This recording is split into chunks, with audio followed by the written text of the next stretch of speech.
Hi, I'm Laura Vernon. I'm professor of psychology at the Harriet L. Wilkes Honors College at Florida Atlantic University.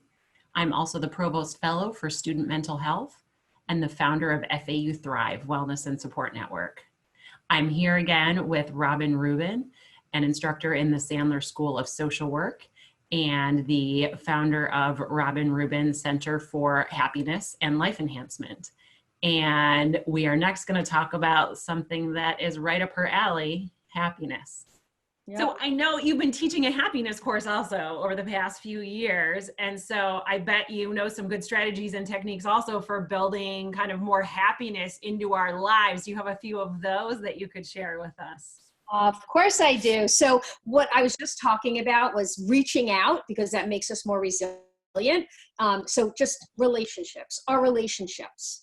So important. So don't forget that reaching out as far as resilience goes, and being able to call somebody and reach out to friends and family. I think now more than ever, there's a lot of information on the internet and on the web about self-care during this time. And I do think that self-care is super important. And that would be one of the things that I would say typically to increase well-being. We need to take care of ourselves. We need to honor our minds, our bodies, our spirits, and all of that. And I still say that. However, right now, during what we're going through right now during COVID-19, I actually feel like being kind to other people and doing things for others could be as important as taking care of yourself right now. Because what happens when we're kind to somebody else, and what does being kind mean? It means sending a nice text message. It means dropping off a roll of paper towels at somebody's house. The other day, I had a bunch of bananas that were going bad, and I made some banana bread for my neighbor. So when we are kind to other people, it gets us out of our own way. And it gets us out of thinking about me all the time. So I think right now, as much as self-care is important, being kind to others is as important as taking care of yourself right now, because it actually makes you feel better. What else? Gratitude is, listen, we can't talk about positive psychology without talking about gratitude. Showing appreciation to, the people that are on the front lines right now, whether they are the people in the grocery store, the doctors, the nurses, the people that pick up my garbage, the people that are delivering my packages every day. I like when they deliver the packages at the door, I kind of give them like a namaste. Like I feel I love them. I love them. And it's right. Do you know what I mean? I blow kisses to the lady that delivers the mail every day, and she knows and waves to me, and we blow each other masked kisses, because I am so grateful and touched that they're doing such a big part to kind of keep our lives going and keep our community going, and at great risk to themselves. And it's huge. That's so true. It's like I am extra appreciative and because these people are putting their lives on the line for us. So that we can continue to live. And oh my gosh, I'm just so expressing gratitude and I feel good, and now so they feel good and you feel good. So that's another thing that's so important to do right now. I talked about this in the blog, and I'll talk about it again. Like, forgiveness is something that actually can be learned, and it's actually something that you can consciously do. It's not always like this feeling in your heart, like I feel so much love for this person. It's not that. We forgive for ourselves, not for them. We forgive so that we feel better.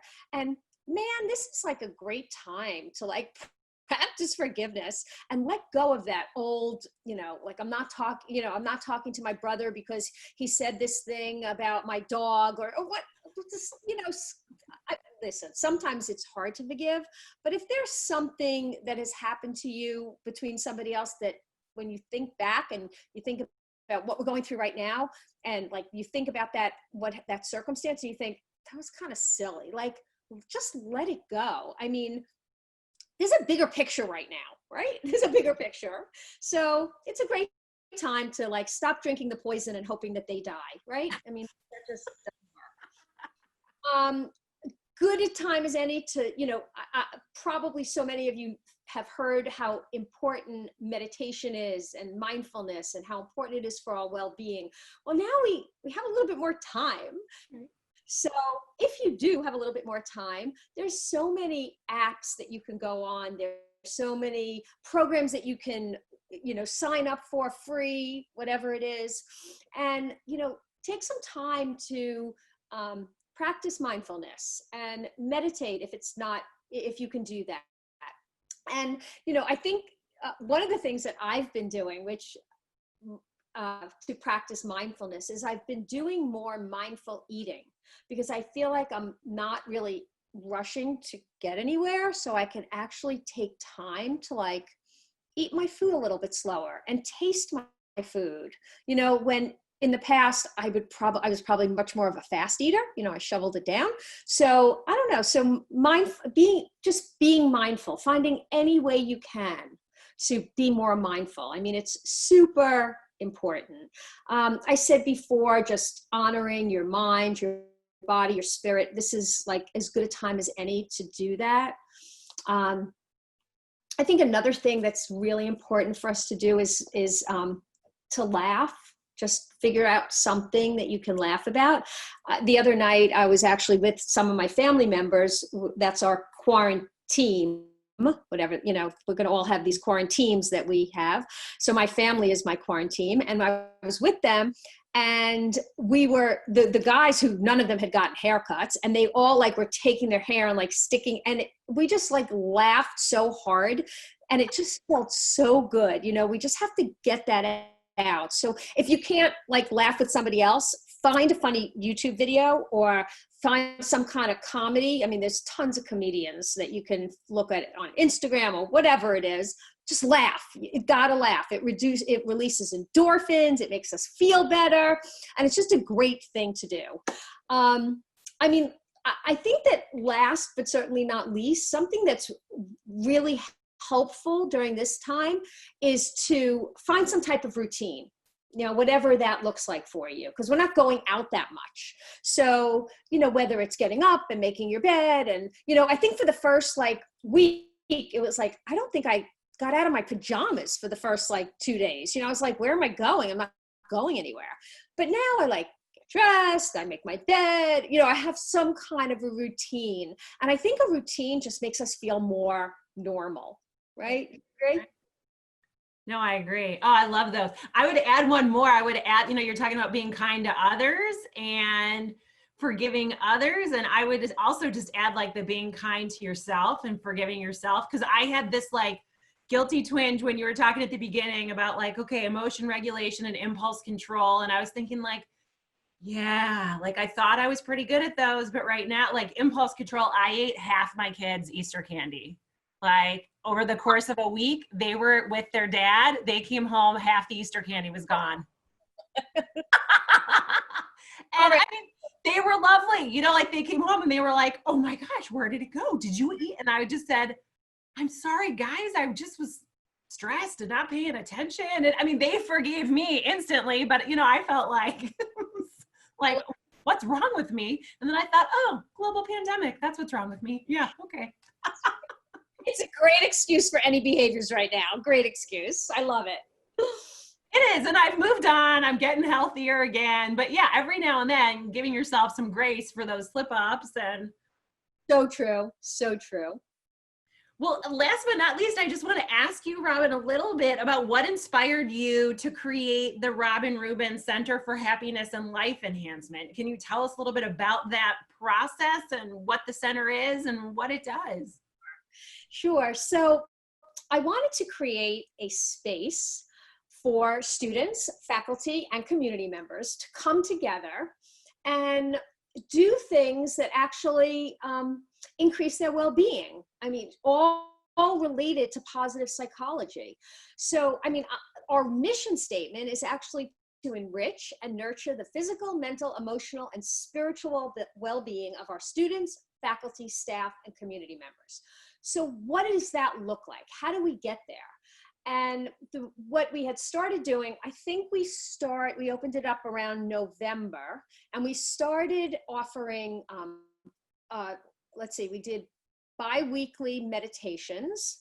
And then we introduced yoga classes. And I mean, the room is not that big, however, and we filled it with like 10 to 12 people doing very, very soft yoga, let's call it. So you could actually come in your FAU clothes, whatever you were wearing. So you didn't have to be in exercise clothes or anything like that. And then what we started to do was we started to offer these workshops in the auditorium. And those were more about food and nutrition. We did one on thriving through the holidays. We did one on stress reduction. We had another one coming up that was on meditation that we weren't able to do. But so we were offering these like 55-minute workshops in the auditorium. So it was all about just, offering meaningful conversations and meaningful workshops to enhance all these people's well-being. And what we're going to be doing, we're working on the scheduling now, we'll start it up again in August. And I don't know what that looks like exactly right yet, but I'm guessing that probably in August it's going to be more of a virtual situation. However, we can offer lots and lots of stuff virtually. And I think now more than ever we need it. At first my director was like, I don't think we're going to be doing anything in the fall. I said, no, we're going to be doing a lot in the fall because people need this now more than ever. Right.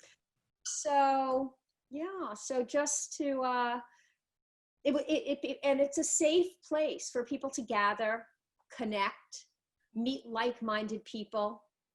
And I'm super excited about it. And I'm really excited about it, even if it is virtually, for fall semester. I don't know if it will be the whole semester, but whatever it looks like, it's okay. It's going to be good.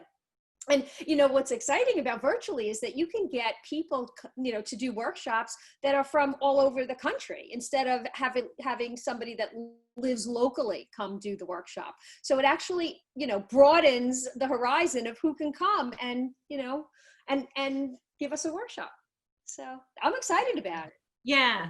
No, I am too. I'm looking forward to seeing what the offerings are and participating in them. And like you said, at least in this remote time, geography is not a barrier anymore. And so normally, if I couldn't make one of those meditation sessions, if I wasn't down in Boca and that day and time, I would have missed it. But now I can tune in from Jupiter, from wherever I am. So that part's, there's a silver lining for us.